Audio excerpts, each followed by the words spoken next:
मुकद्दस मत्ती उसका 3 बाब पहली आयत और दूसरी आयत में लिखा है, इन दिनों में यूहन्ना बपतिस्मा देने वाला आकर ये मनादी करने लगा कि तौबा करो क्योंकि आसमान की बादशाही नजदीक आ गई है। हमारा आज का नवान है, खुदा की बादशाही में अजमत, यूहन्ना बपतिस्मा देने वाले की खिदमत और दिल से सुनने की दावत।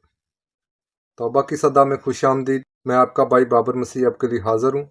मेरी तरफ से बहुत बहुत सलाम हो। खुदावंद आप सबके साथ हो। खुदावंद आप सबको बरकत दे। खुदावंद आपकी हिफाजत और निगहबानी करे। खुदावंद आपको तंदुरुस्ती और सेहत इनायत करे। आमीन।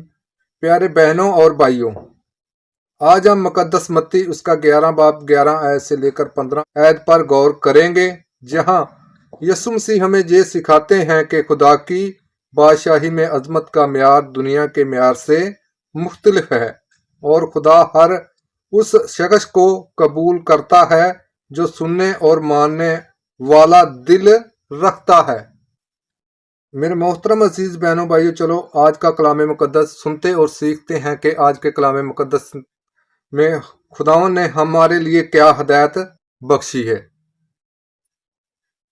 यीशु मसीह फरमाते हैं कि औरतों से पैदा होने वाले में यूहन्ना बपतिस्मा देने वाले से बड़ा कोई नहीं, लेकिन आसमान की बादशाही में जो सबसे छोटा है वो भी उससे बड़ा है।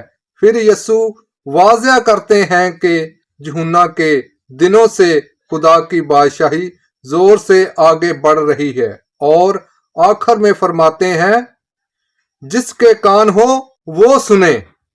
ये लफ्ज हमें ये सिखाते हैं कि खुदा की बादशाही सिर्फ सुनने वालों के लिए नहीं बल्कि कबूल करने वालों के लिए है। मुकद्दस मत्ती उसका 3 बाब पहली आयत और दूसरी आयत में लिखा है, इन दिनों में यूहन्ना बपतिस्मा देने वाला आकर ये मनादी करने लगा कि तौबा करो क्योंकि आसमान की बादशाही नजदीक आ गई है। ये हवाला मुकद्दस मत्ती 11 बाब के पैगाम की बुनियाद है। यूहन्ना बपतिस्मा देने वाले ने बादशाही के दरवाजे तौबा के जरिए खोले। यीशु मसीह इस बादशाही को मुकम्मल सूरत में जाहिर करते हैं। इससे वाज़िया होता है कि बादशाही में दाखिल मजहबी रस्म नहीं बल्कि तौबा और दिल की तब्दीली से होता है। हम आगे एक और हवाला पढ़ते हैं जो मलाकी 3 बाब और पहली आयत में लिखा, देख मैं अपना कासद बेचता हूं जो तेरे आगे रास्ता तैयार करेगा। ये नबूवत यूहन्ना बपतिस्मा देने वाले में पूरी हुई। यीशु मसीह मत्ती 11 में इस कासद की गवाही देते हैं। इससे हमें पता चलता है कि खुदा का मंसूबा अचानक नहीं बल्कि पहले से मुकर्रर और नबियों के जरिए जाहिर किया गया था। यूहन्ना ने रास्ता तैयार किया और खुदावंद यीशु मसीह ने बादशाही का ऐलान किया। रूहानी पैगाम, खुदा की बादशाही में अजमत आजिज़ी से आती है।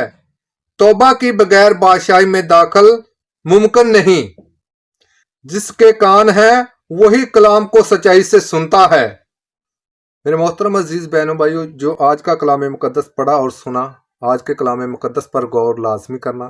खुदावंद इस वसीले से हम सबको बड़ी बरकत दे। आज का कलाम मुकद्दस पढ़े सुने जाने पर खुदावंद की खास बरकत और खुदावंद का शुक्र हो। मेरे मोहतरम अजीज बहनों भाइयों, हम आखिर में दुआ करते हैं, ऐ खुदावंद हमें ऐसा दिल अता फरमा जो तेरे कलाम सिर्फ सुने नहीं बल्कि कबूल भी करे। हमें अपनी बादशाही के मुताबिक जिंदगी गुजारने की तौफीक दे। खुदावंद यीशु मसीह के वसीले से मांग लेते हैं, आमीन। खुदावंद का शुक्र हो। आज का ये पैगाम अच्छा लगा है तो वीडियो को लाइक करें, चैनल को सब्सक्राइब करें और कमेंट में आमीन लिखना ना भूलिएगा। और इस पैगाम को आगे दूसरे बहनों भाइयों तक शेयर भी लाजमी करिएगा। खुदावंद हम सबको आज के कलाम मुकद्दस के वसीले से बरकत दे। आज के कलाम मुकद्दस के वसीले से हमारी जिंदगियां तब्दील होना शुरू हो जाएं। आज का कलाम मुकद्दस हमारी जिंदगियों के लिए बाइस बरकत ठहरे। तो आज के लिए इतना ही। मेरी तरफ से बहुत बहुत सलाम हो। खुदावंद आप सबको बरकत दे। खुदावंद आपकी हिफाजत और निगहबानी करे। खुदावंद आपको रहती दुनिया तक सलामत रखे। आमीन। खुदावंद का शुक्र हो।